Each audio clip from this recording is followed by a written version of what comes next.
Mumbai Mary জান ২০০৮ সালের একটি গুরুত্বপূর্ণ বলিউড সিনেমা, যা ২০০৬ সালের ১১ই জুলাই মুম্বাই বোমা হামলায় ক্ষতিগ্রস্ত বিভিন্ন মানুষের জীবনের গল্প নিয়ে তৈরি।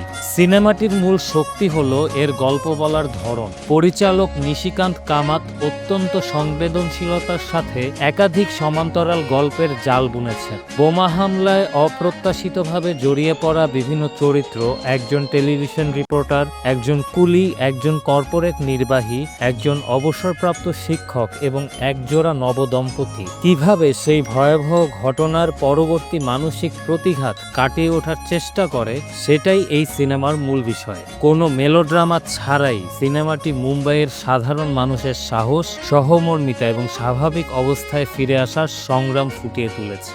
সিনেমায় বিভিন্ন চরিত্রে অভিনয় করেছেন পারেশ রাওয়াল, ইরফান খান, সোহা আলী খান, আর মাধভান, বিজয় মৌরিয়া এবং নাসিরুদ্দিন শাহের মতো প্রতিভাবান অভিনেতারা। প্রত্যেকেই তাদের চরিত্রে প্রাণবন্ততা এনেছেন। পারেশ রাওয়াল এবং ইরফান খানের অভিনয় বিশেষভাবে উল্লেখযোগ্য, যা দর্শকদের গভীরভাবে স্পর্শ করে।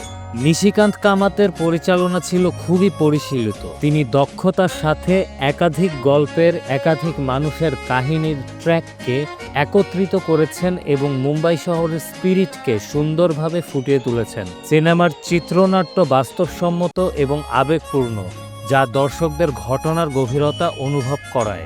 এই সিনেমাটি বিশেষভাবে স্মরণীয় হয়ে থাকবে এর পরিচালক নিশিকান্ত কামাতের জন্য। অত্যন্ত দুঃখের বিষয়, ২০২০ সালের ১৭ই আগস্ট এই প্রতিভাবান পরিচালক প্রয়াত হন। তিনি মারাঠি এবং হিন্দি সিনেমায় একজন স্বনামধন্য পরিচালক ছিলেন এবং মুম্বাই মেরি জান তার অন্যতম উল্লেখযোগ্য কাজ।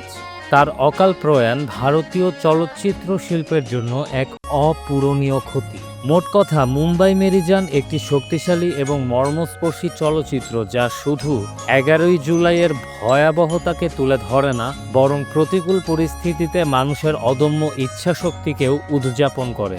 নিশিকান্ত কামাতের পরিচালনা এবং অভিনেতাদের অনবদ্য অভিনয় এই সিনেমাটিকে একটি বিশেষ স্থান দিয়েছে।